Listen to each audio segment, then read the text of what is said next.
Hola. Buenos días.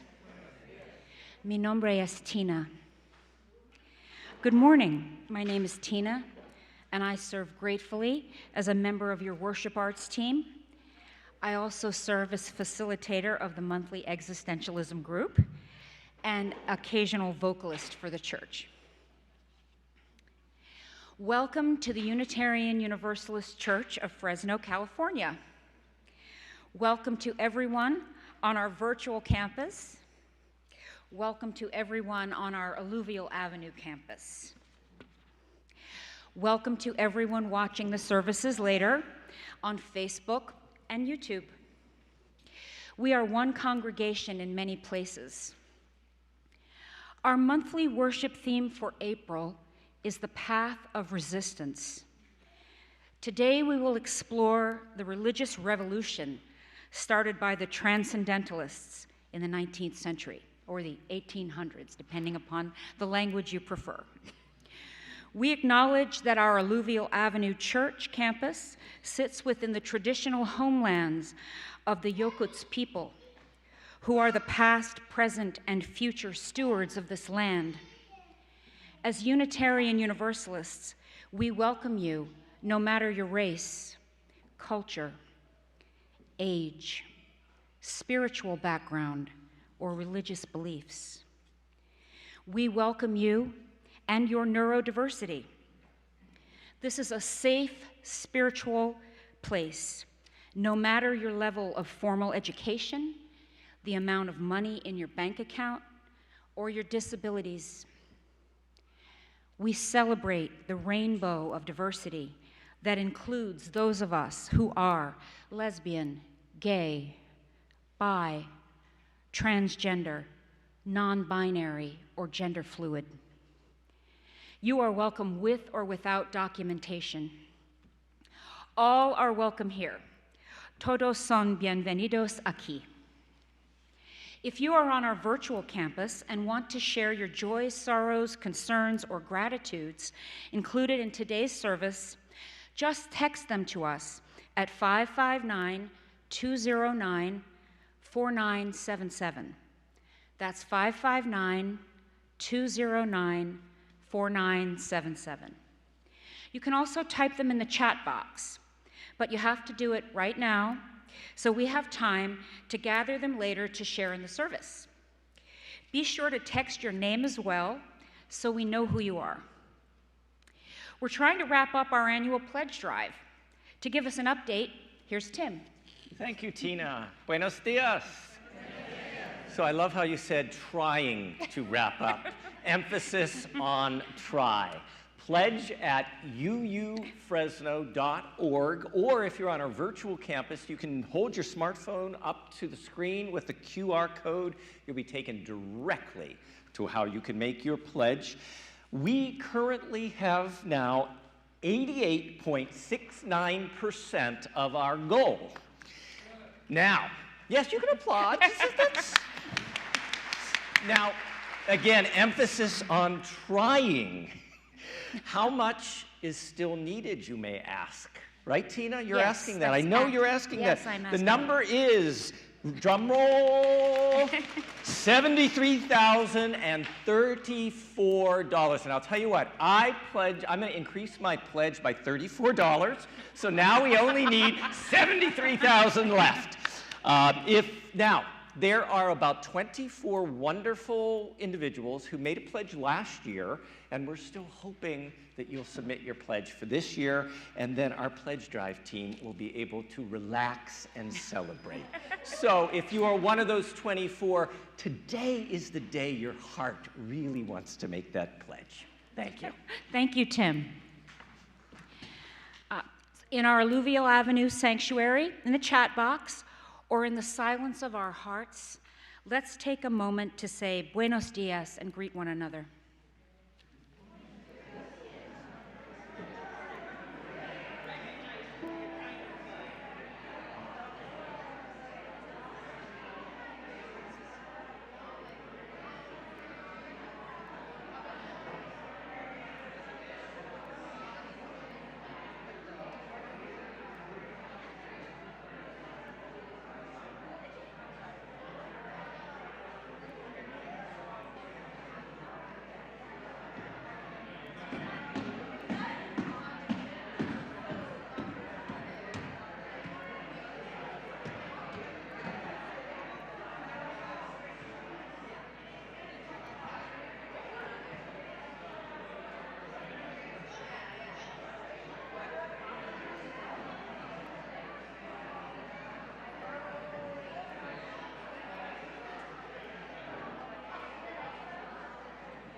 I think the spring weather has made everybody very chatty today, and that's okay. We affirm the inherent worth and dignity of your chattiness on this morning. Buenos dias, mi nombre es Timoteo. Good morning, my name is Tim. My pronouns are he, him, and I serve gratefully as minister of this spiritual institution. We're going to allow the sound of the tingsha, an ancient sound, carry us to that place of stillness within. And I'd say from that place of stillness, imagine that you are connecting to the power that is inherent in the natural world that can be found in our love of nature.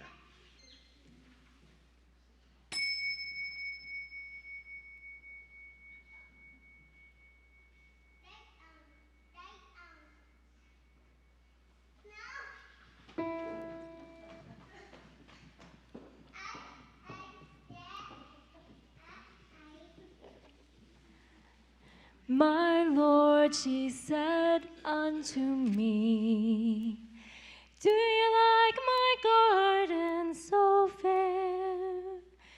You may live in this garden if you keep the gardens green, and I'll return in the cool of the day. Now is the cool of the day. Now is the cool of the day. Oh, this earth is a garden, the garden of my Lord, and she walks in her garden in the cool of the day.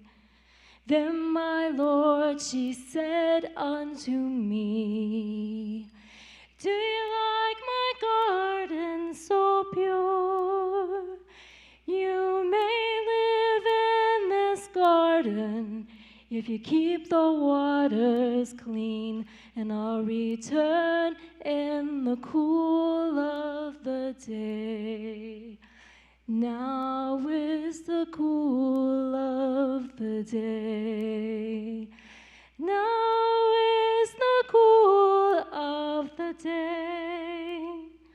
On this earth is a garden, the garden of my Lord, and she walks in her garden in the cool of the day.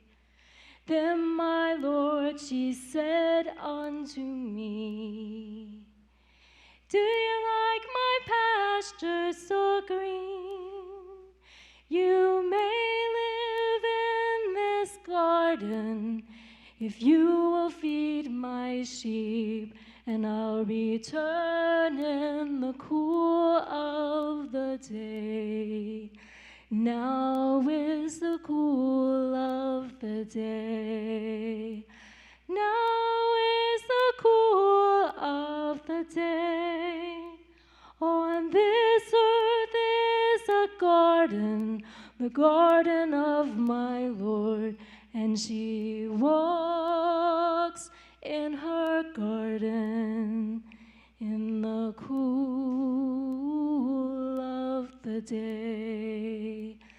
Then my Lord, she said unto me, do you like my garden so free? You may live in this garden if you keep the people free, and I'll return in the cool of the day. Now is the cool of the day. Now is the cool of the day.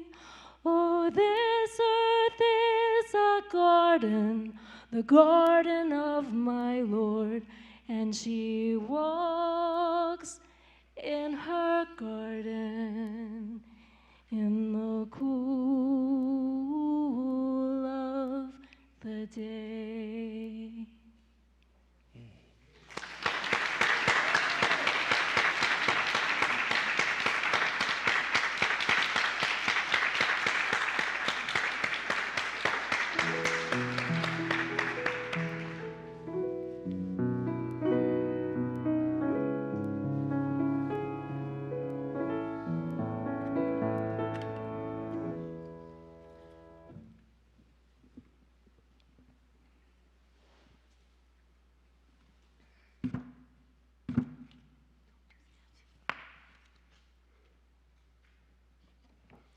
Good morning.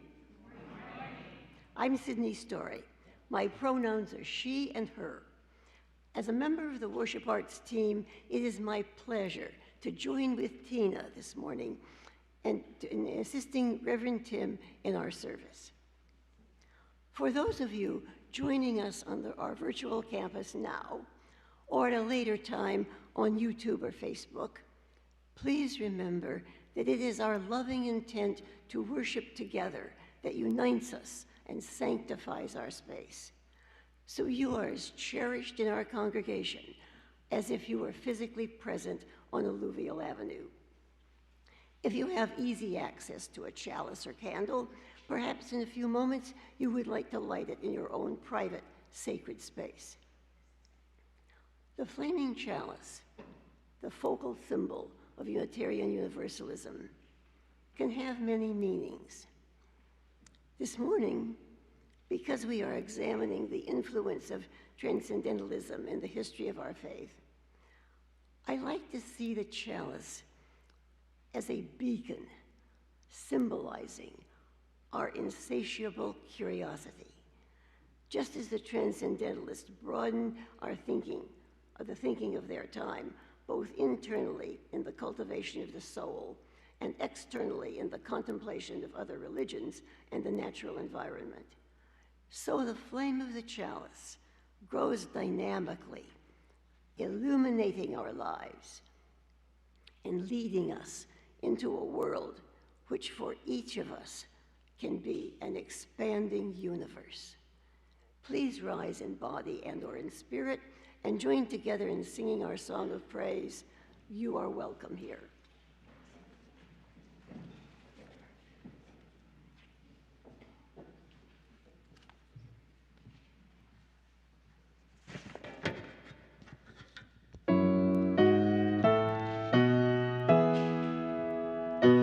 If you are searching, come on in. We're on a journey that starts within.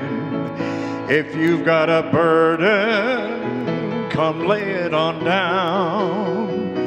Raise up your voices as we gather around. Whoever you are, whomever you love, however you came to be in this community, you are welcome here. You are welcome here.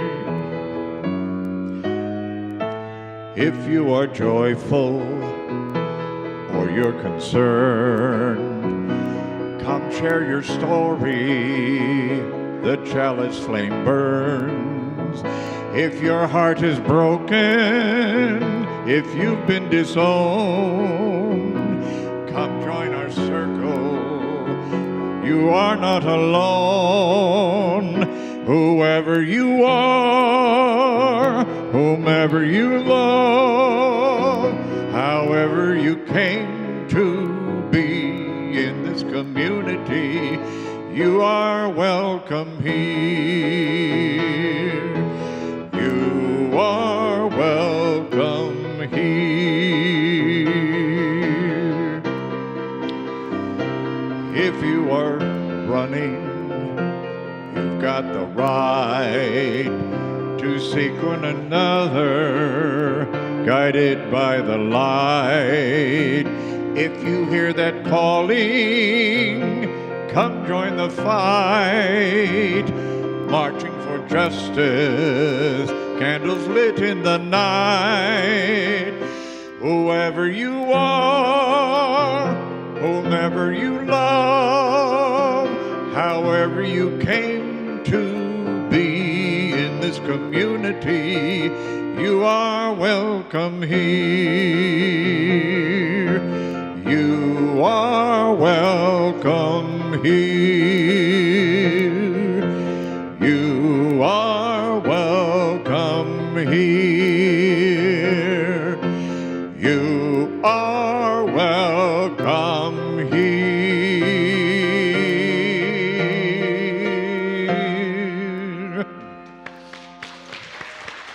invite us to remain standing as we say together the words of our mission statement.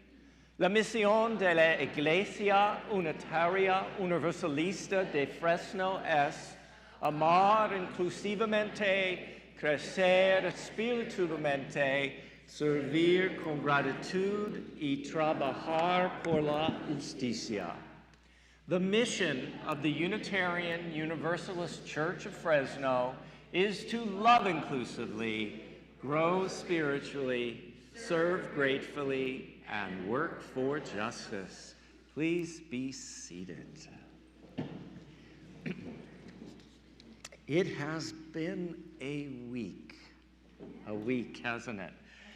And so let's take a moment to just center ourselves by breathing in, just taking in a breath. Breathe it deep into the body. Hold a moment and just imagine you're breathing out love into our beautiful and broken world. And again, we breathe in peace. We hold, we breathe out love. One more time together, breathing in peace. We hold, we breathe out love. Of the breath, Oprah Winfrey says, breathe, let go, and remind yourself that this very moment is the only one you have, you know you have for sure. As we continue to breathe together in this sanctuary made sacred each Sunday by our intention to be together, to grow together, to question together, hopefully to love together. Allow that breath to carry us back over the last week, the last 7 days, the gift that you received of being alive. And into this gift and into this moment, into this breath, the question arises, in the last week, were you unskillful in your words or actions?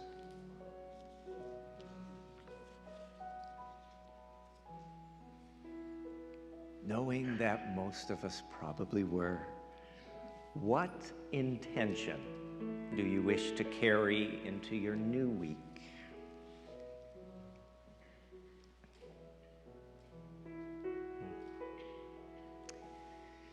Each week we do create space together to hold the complexity of our lives, the joys, the sorrows, hopefully some gratitudes, and definitely, I imagine, a lot of concerns. Some of us stopped at the small table at the entranceway to the church and wrote them on a card. Others texted them or put them in the chat box. And we have a lot today.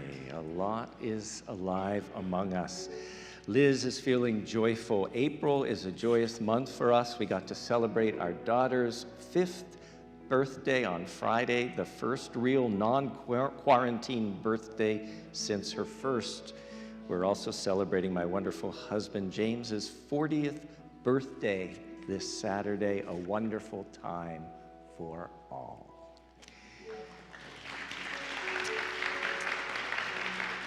Charity is sharing that today Tommy is older than I was when I had her. Happy birthday, Tommy.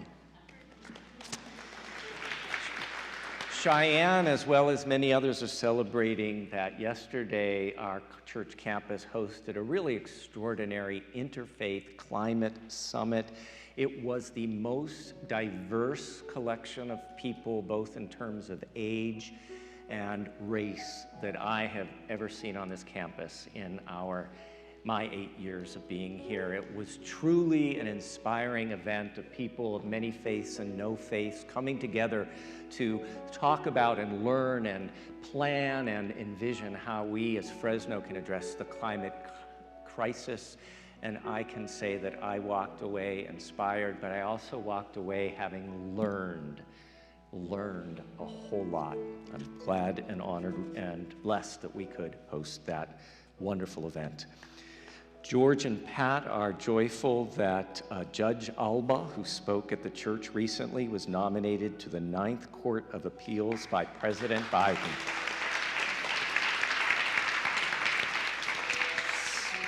Betty and Sharon are feeling gratitude to the congregation for their donations for the flood-threatened community of Allensworth. They took donations on Friday and they delivered them. They were most appreciated. We continue with donations until the end of the month. The Unitarian Universalist Women's Group is feeling grateful for being together to remember and celebrate the life of Sylvia Woodburn this past Saturday, and to share our joy with Jerry Hughes as she prepares to move to Georgia. And we will miss Jerry, a member of this congregation for so many years. Nancy H. is asking prayers of hope for her niece, Kristen, who is in critical condition in the ICU in Florida, waiting for a liver transplant, only 32 years old, with 2 small children. We hold Nancy's niece, Kristen, in our prayers, in love, and in light. Nancy, from that just beautiful heart that is Nancy H., she also is asking for positive well wishes for Denise S., who undergoes knee replacement surgery tomorrow. Evan S. is joyful. Today is Colby, my wife's birthday. I sang her When I'm 64 this morning.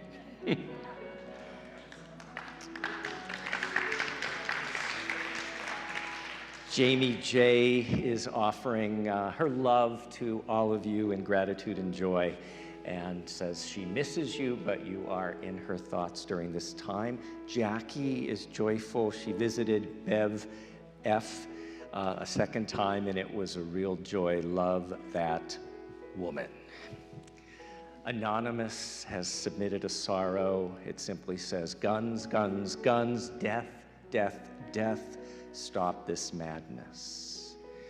And someone else has asked us to remember with concern and sorrow that this is Black Maternity Week. We remember our beloveds who cannot be with us because of health issues: Tony E., Margaret H., our aforementioned Bev F., Edith H., William H., Glenda R., and Pat M. We celebrate that this month is Arab American Heritage Month. And because of the headlines, we have sadness. We decry the unconscionable attack on democracy in Tennessee, and we celebrate that the citizens restored those expelled back into their rightful place.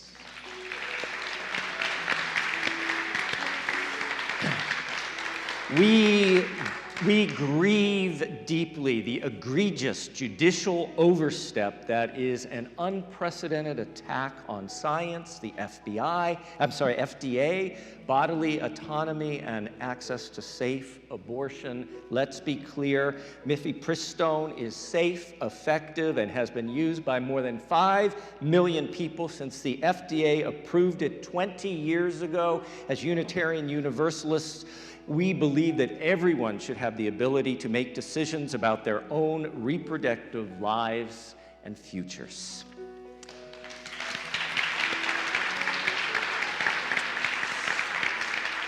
One more headline must also be mentioned. Missouri's Attorney General announced new restrictions on Thursday on gender-affirming care for adults in addition to minors, in a move that is believed to be the first nationally, putting in place requirements for adults as well as children that are all but possible for anyone to meet to receive gender-affirming care. This is the most direct attack against trans persons in the nation.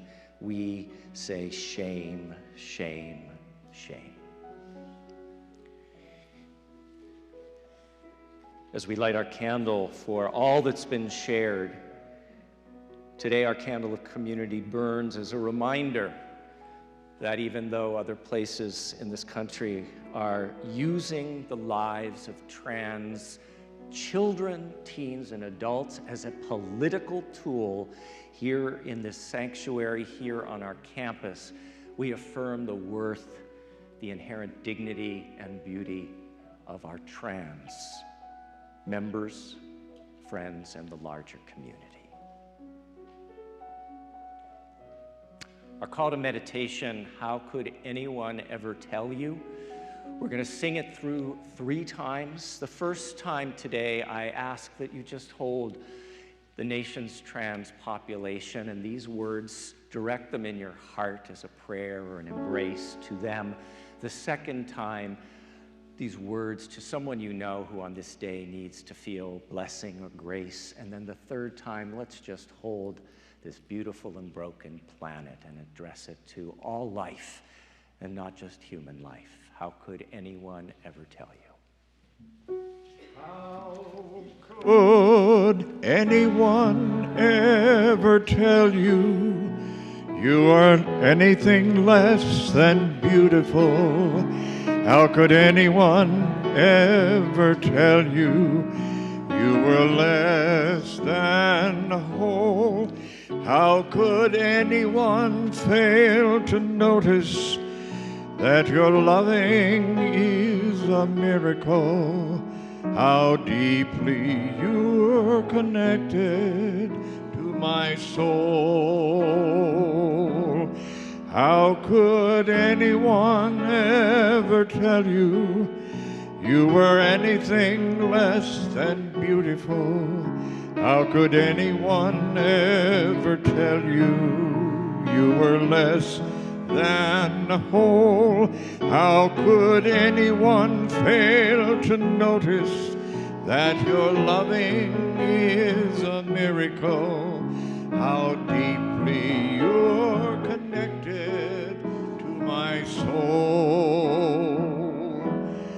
How could anyone ever tell you you were anything less than beautiful? How could anyone ever tell you you were less than whole? How could anyone fail to notice that your loving is a miracle? How deeply you're connected to my soul.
On a spring morning filled with beauty and blessings, let us join our hearts and minds in the spirit of reflection, mindfulness, or prayer. Let us pray. Spirit of life, fuente de amor, great source of the oneness that holds us all. Name known within our own hearts and yet beyond all naming. On this day, we ask for compassion. Compassion for our own selves, for our beauty and brokenness, for all those places and ways we stumble and fall, all the ways we are unskillful. But we never say sinful. We say unskillful as we make this journey in life and through life, learning, growing. Spirit of life, source of the oneness that holds us all, we ask for compassion, for our ability to be compassionate to those who agree with us, but also those who challenge us. Challenge the boundaries of our hearts, the boundaries of our love. May we grow. May we deepen. May we never cede the values that are ours, but may we also remember our identity as people called to love more inclusively and more boldly. May it be so. Blessed be. Amen.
Because we're going to be talking about some spiritual troublemakers today, we decided that we're going to shake things up. So Sydney, Tina, and Tim are going to do a trinity of spiritual reflections on the Transcendentalists in a Unitarian sanctuary.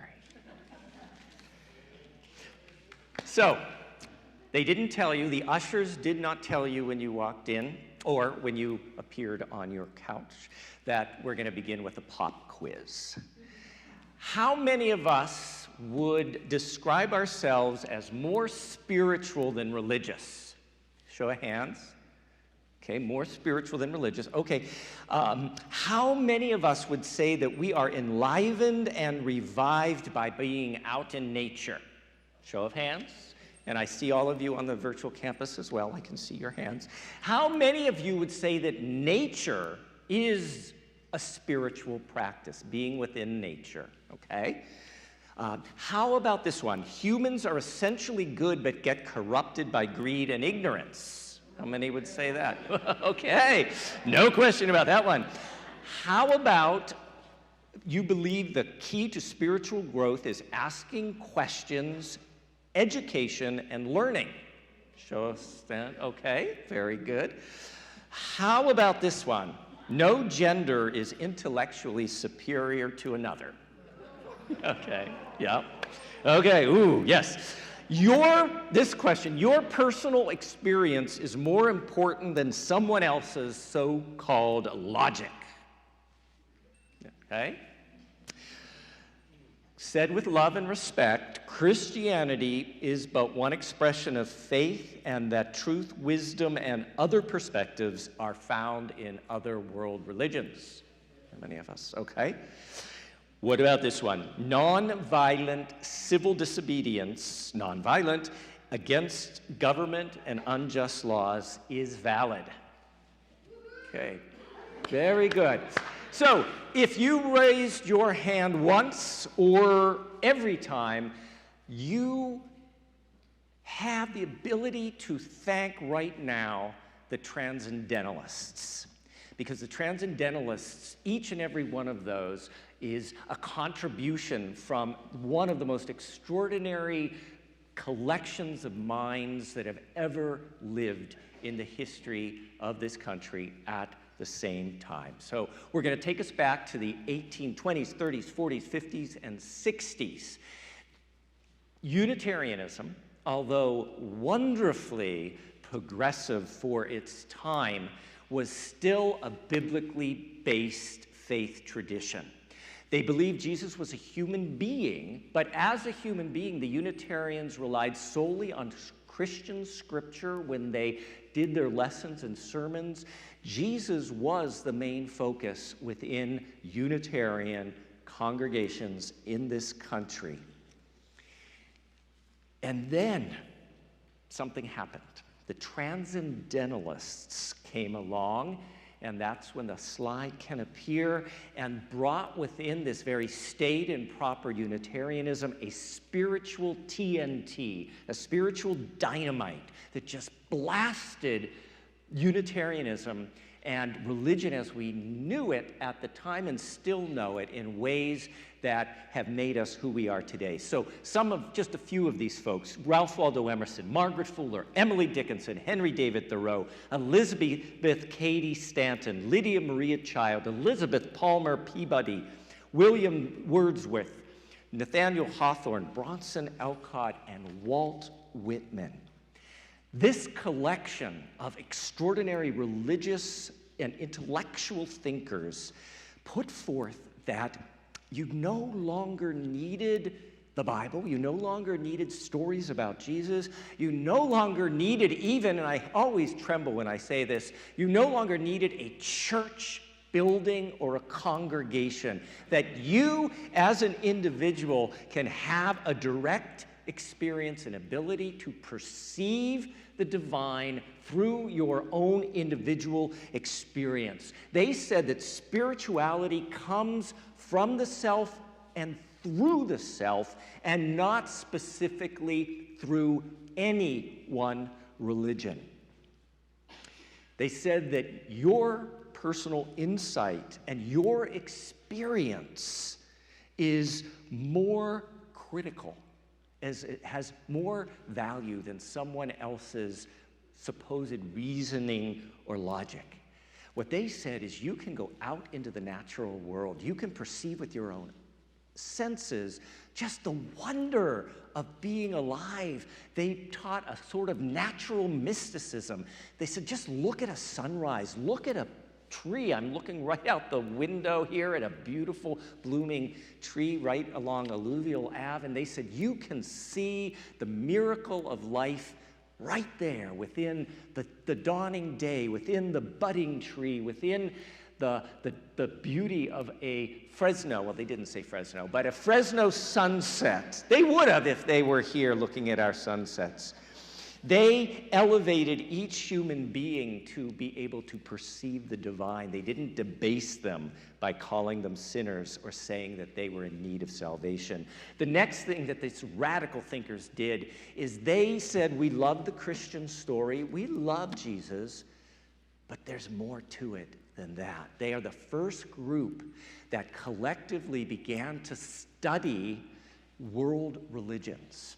So they looked at the text of Hinduism, Buddhism, Sikhism, Taoism, and it opened Unitarianism to not just a Christian perspective, but various ways of looking at the mysteries of life and death and various truths. I'm just going to quote Henry David Thoreau when he was hanging out near Walden Pond. He wrote, "In the morning, I bathe my intellect in the stupendous philosophy of Hinduism's Bhagavad Gita, since whose composition years of the gods have elapsed." Now listen to this. "And in comparison with which our modern world and its literature seem puny and trivial. And I doubt if that philosophy is not to be referred to a previous state of existence so remote in its sublimity from our conceptions, I lay down the book and go to my well for water, and lo, the pure Walden water is mingled with the sacred water of the Ganges." Theodore Parker, a great Unitarian, called Christianity one suit of clothes that you could put on a deeper and more eternal truth. And each world religion was just another set of clothes that went around something that at its core truly has no definition. They also taught that we are interconnected, that there is an energy and a consciousness that links all human life, but they would say beyond human life, all things, nature, rocks, grass, trees. In fact, famously, Thoreau wrote, "I become a transparent eyeball. I am nothing. I see all. The currents of the universal being circulate within me, through me." The currents of a universal being, a oneness. The Transcendentalists also believed out of this oneness comes a responsibility for social reform and social justice. And so we had Transcendentalists who were leaders in the movement to abolish slavery, including Theodore Parker and Margaret Fuller. The Transcendentalists gave birth to what we now call feminism, teaching an equality of genders intellectually, which was unheard of for the most part at this time. Margaret Fuller, the great Transcendentalist, published the first feminist book in America called Women in the 19th Century. She wrote that in 1845. Thank you, Margaret Fuller. The Transcendentalists were leaders in the movement to give women the vote. They were pioneers in education, bringing over the concept of kindergarten from Germany. They were leaders in prison reform and compassionate care for the mentally ill. And the idea of nonviolent action to protest government came from Walden Pond and Ralph Waldo Emerson. He is the first person who, Henry David Thoreau, he's the first person to use the language of nonviolent civil protest. His idea and the idea of the Transcendentalists journeyed to India and informed Gandhi, and then through Gandhi, those ideas came back and informed Martin Luther King, but they were Transcendentalist ideas. In closing, they were considered radicals. It created a almost religious revolution in the Boston area. Transcendentalists were being thrown out of churches. It almost threatened to split Unitarianism into two different denominations. Luckily, we realized that we can have broad enough boundaries to hold those who wanted to hold on to the Jesus Christian story only, as well as these ideas of Transcendentalism.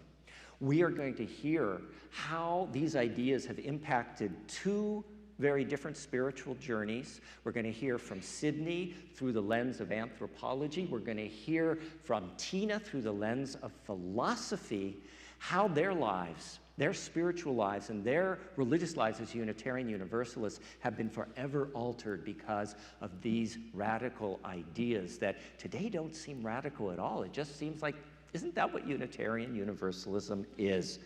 And so to get us ready to hear more wisdom from Sydney and then Tina, we're going to rise and body your spirit and sing a wonderful transcendentalist hymn, you're going to recognize the melody. I hope you enjoy these very transcendentalist words. Let's sing.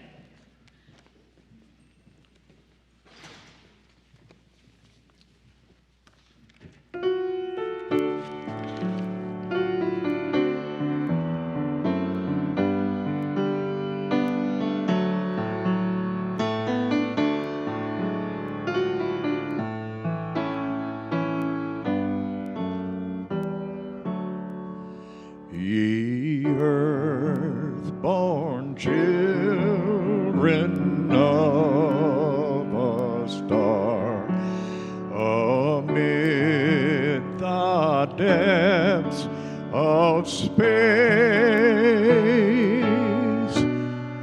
the cosmic wonder from afar, within our minds embrace.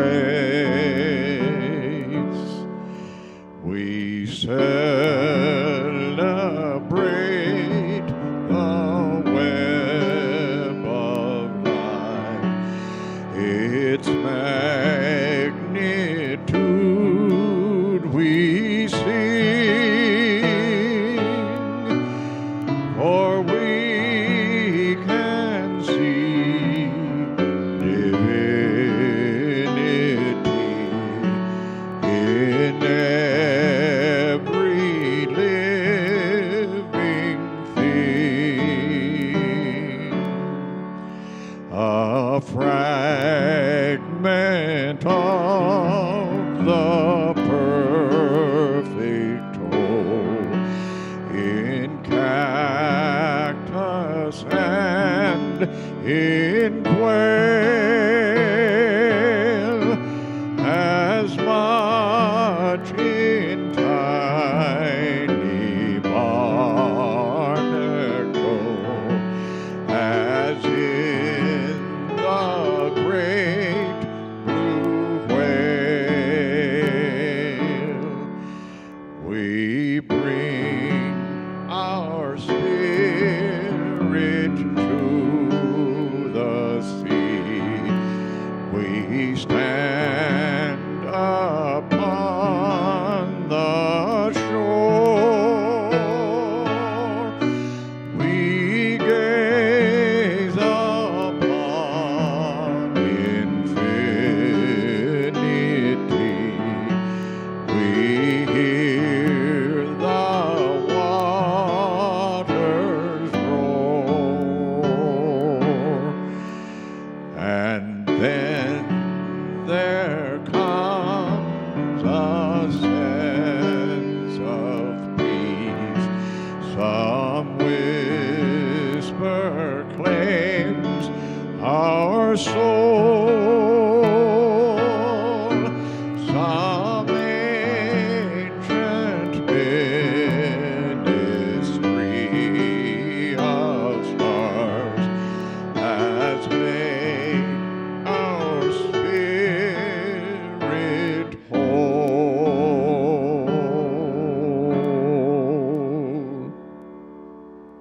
Please be seated.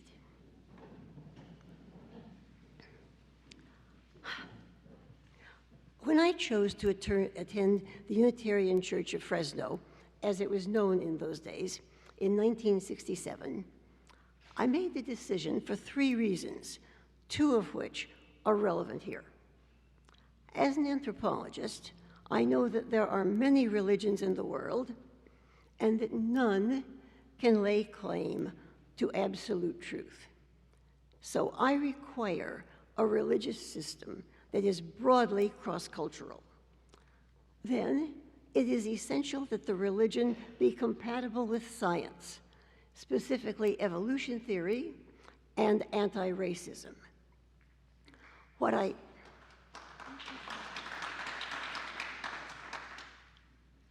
did not know then, and did not discover until many years later, was that these 2 features actually had their roots not in Unitarianism itself, but in the Transcendentalist rebellion, which Reverend Tim has already described.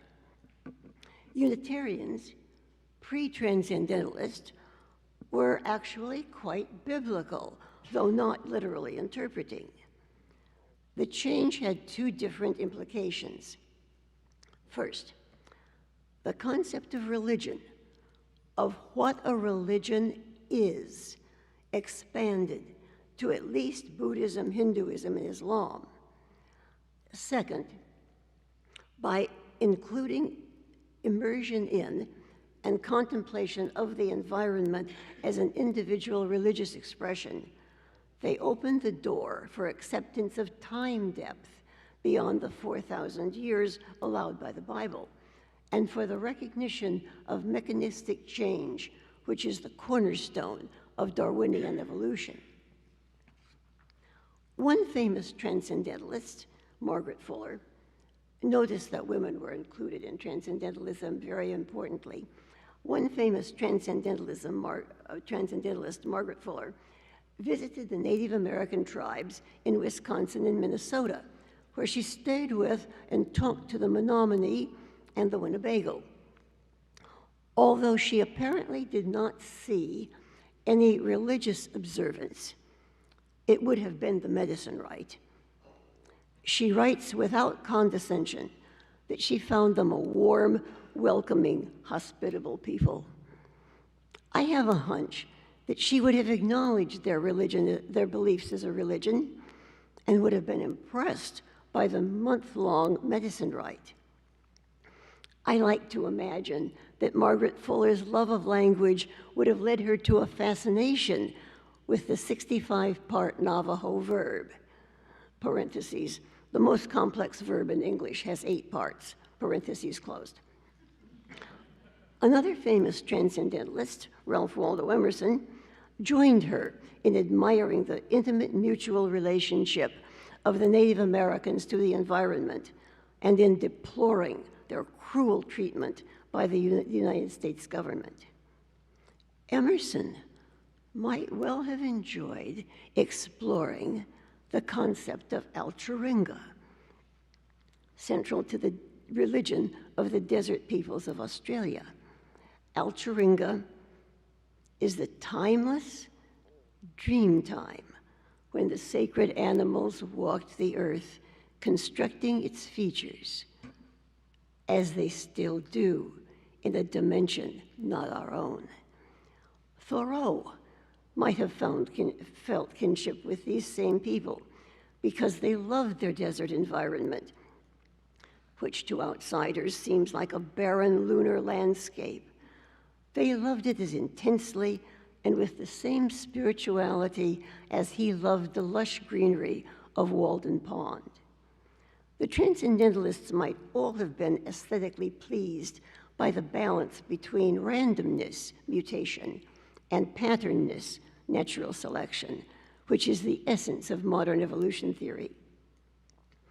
I think, had there been an American anthropology at that time, the Transcendentalists would have embraced its ideas of the psychic unity of humankind and the universality of religion. While I can't claim that they were broadly cross-cultural or evolutionary, they constructed the fertile soil in which these ideas could flourish. So, I think of myself as a Unitarian Transcendentalist, and perhaps you will consider incorporating their ideas into your spiritual journey.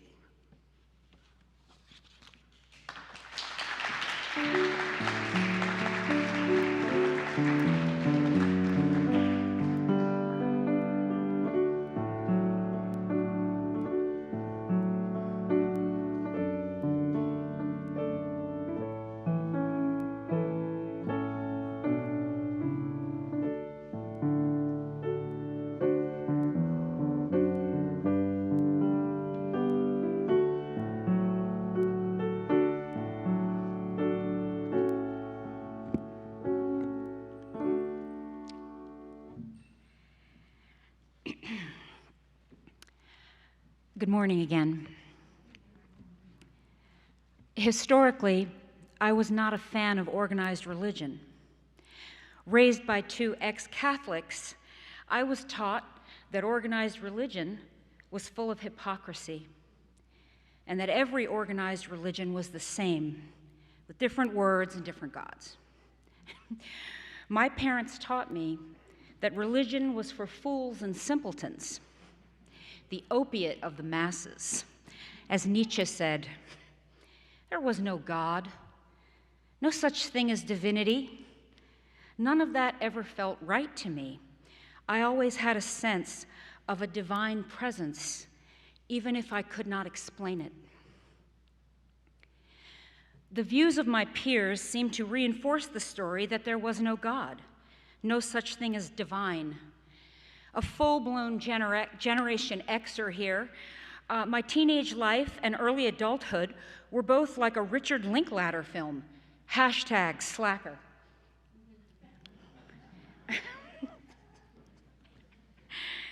Oh dear. I moved from apathetic group to apathetic group, with each group having in common a profound sense of alienation from everyday American life. Late 1970s punk rockers like the Sex Pistols screamed out, "No future," and I felt understood.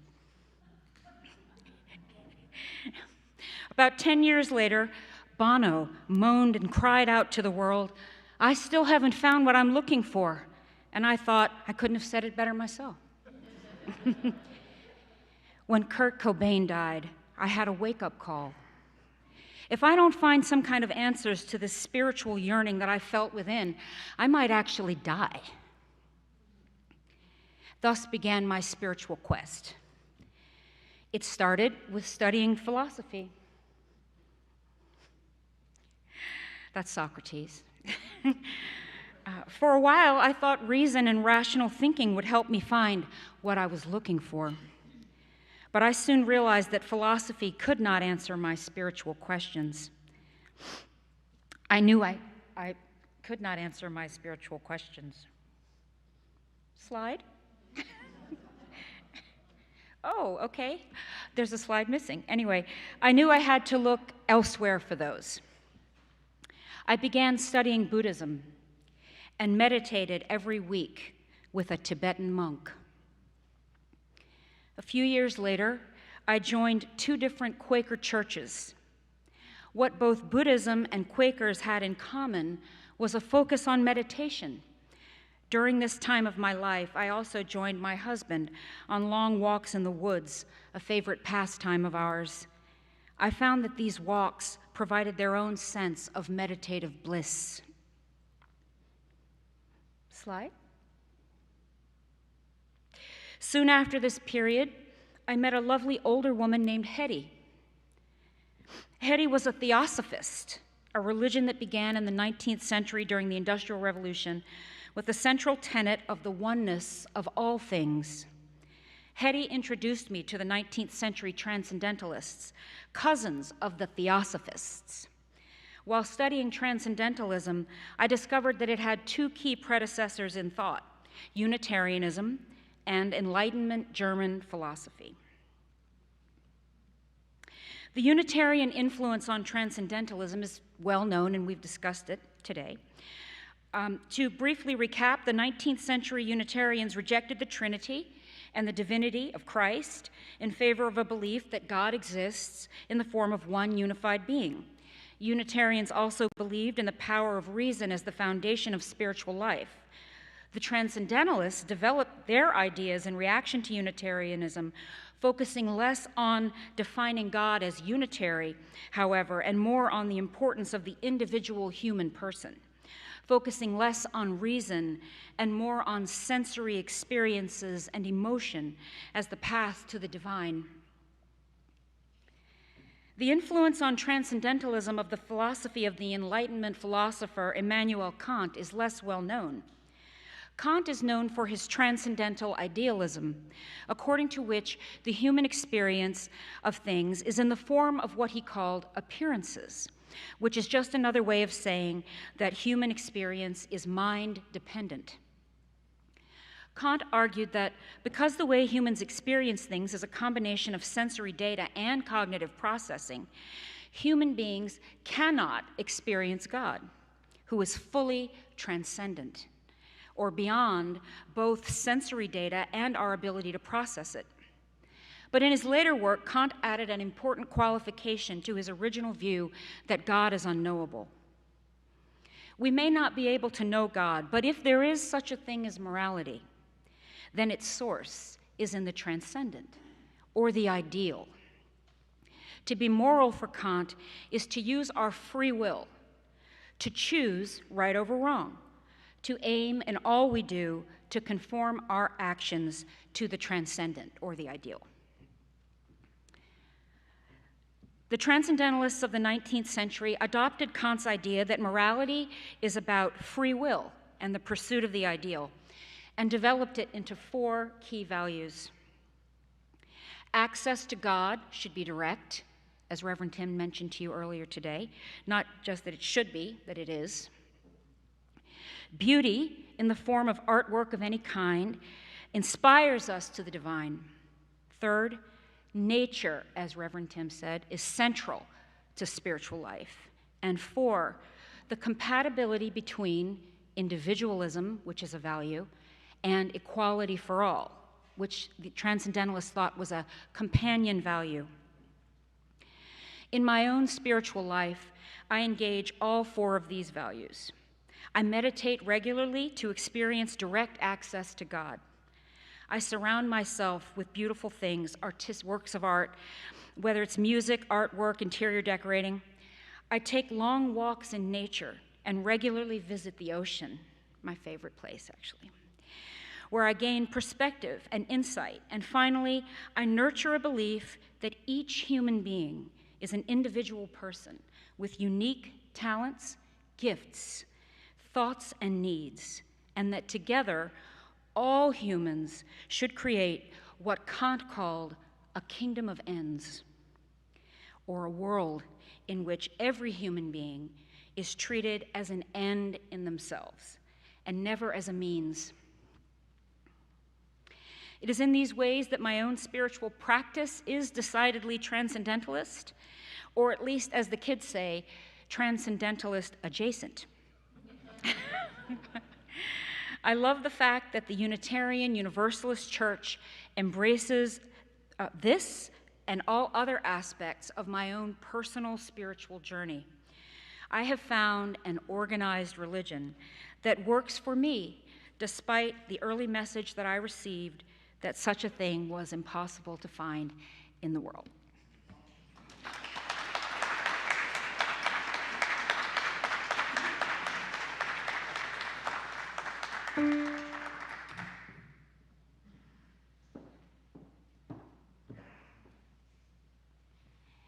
There is a heartache in these hills. I am not afraid. There is a heartache in these hills. I am not afraid. There is a heartache in these hills. Though some may tremble, I am still, but I say, hope lives in these quiet hills. There is a sadness in these hills. I seek the taste of hope. There is a sadness in the lands. I seek the taste of hope. There is a sadness in the lands with more sorrow than we can stand. But I say, hope lives in these quiet hills. There is a sorrow in my heart. The taste of hope is sweet. There is a sorrow in my heart. The taste of hope is sweet. There is a sorrow in my heart, but I can feel the healing start. And I say, hope is in these quiet hills. I say, hope lives in these quiet hills.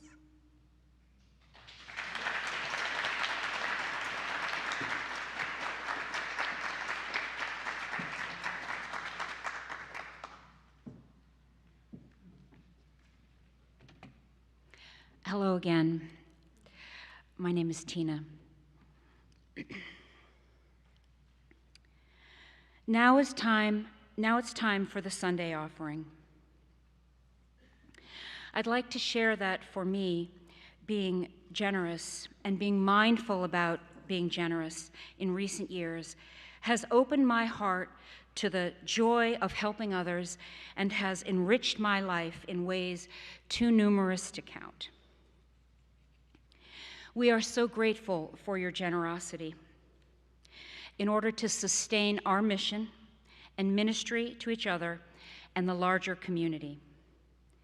If circumstances don't permit generous off-sharing, remember that everyone is still welcome and cherished here. There are many ways to give other than financial. Something as simple as a needed smile, a prayer, or a kind thought for a person who's struggling. We are grateful for anything you are able to give. In this spirit, please join me and Karen and Troy in our words of offering. Not us, then who? If not open hearts, then what? If not now, then when? If not here, then where? If not generously, then how? If not us, then who? Here's a slide showing the different ways you can share.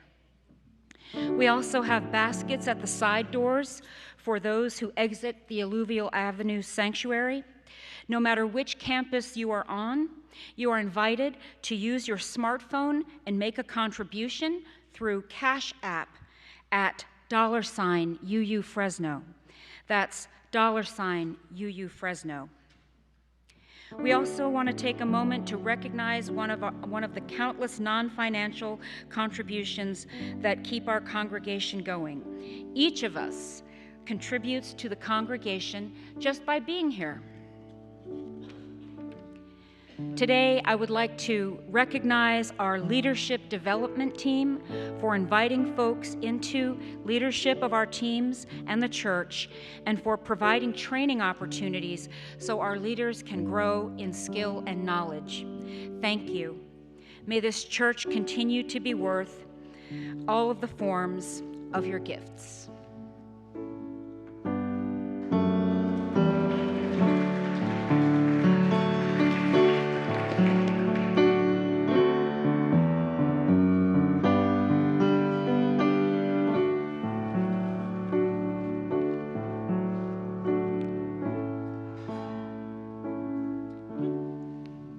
Tina, I love how you said the many forms of your gifts, and we have some gifts that I would like to appreciate. Leslie, both piano and your vocals this week, gorgeous.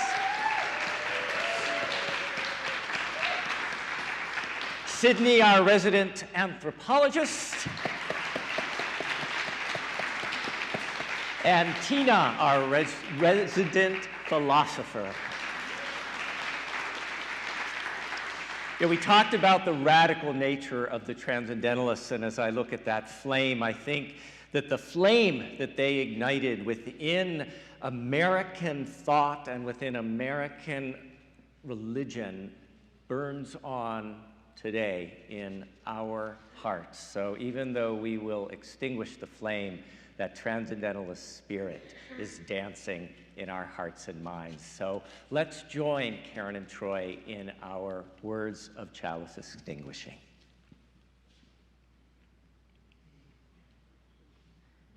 Oh. Is it missing? It's missing. Okay. We extinguish this flame, but not the light of truth. the warmth of community, or the fire of commitment. These we carry in our hearts. And I want to just say that if the slide's missing, it's not Ian's fault, it's mine. So before, I have to extinguish it too, don't I? So before we have our closing words and our sung benediction, just a few brief reminders. Patty Bennett is our member services and coordinator of community life.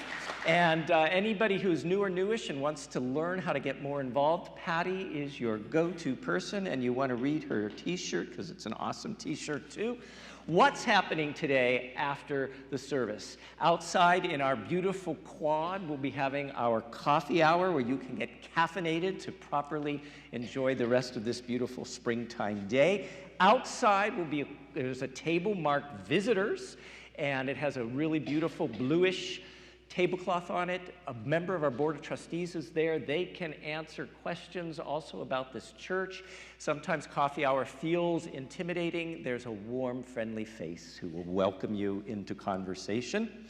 Also, if this idea of spiritual journey intrigues you, at 12:15 today, we'll be offering our Exploring Your Spiritual Journey for newcomers. There will also be snacks, so just come right on back in about 12:15, and we'll be having this wonderful exploration for newcomers. And Bill, you want to mark your calendar, I know, because on May 7th, the church picnic will be held just up the street at Railroad Park. Plan to be there. Last but not least, we welcome folks who are with us for the first, second, or third time. We do it because we're genuinely thrilled that on a day as glorious as today, with all of those wildflowers out in the foothills, you chose to be here. So if this is your first, second, or third time with us, would you just rise for a moment? We won't leave you standing alone for long. We promise. Welcome back, Flower Angel. Welcome, welcome, hooray, welcome, welcome. I invite the rest of the congregation to rise with them, and I invite you to join hands for the benediction, or to just place those over your beautiful hearts. I felt we had to end with words from a transcendentalist, this from the great Theodore Parker, who said, "Be ours a religion which, like sunshine, goes everywhere, its temple all space, its shrine the good heart, its creed all truth, its ritual works of love, its profession of faith, humane and mindful living." May it be so. Blessed be. Amen. Let's sing.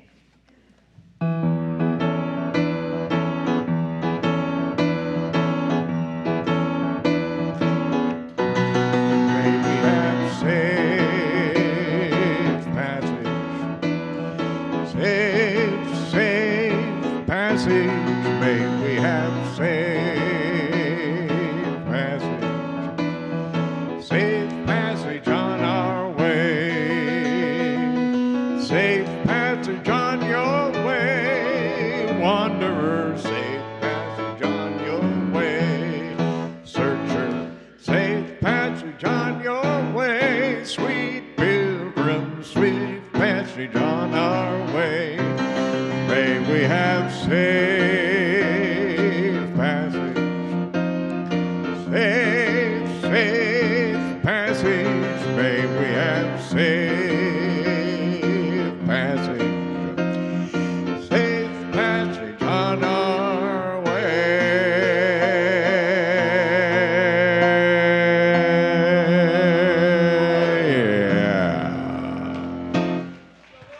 Assalamu alaikum.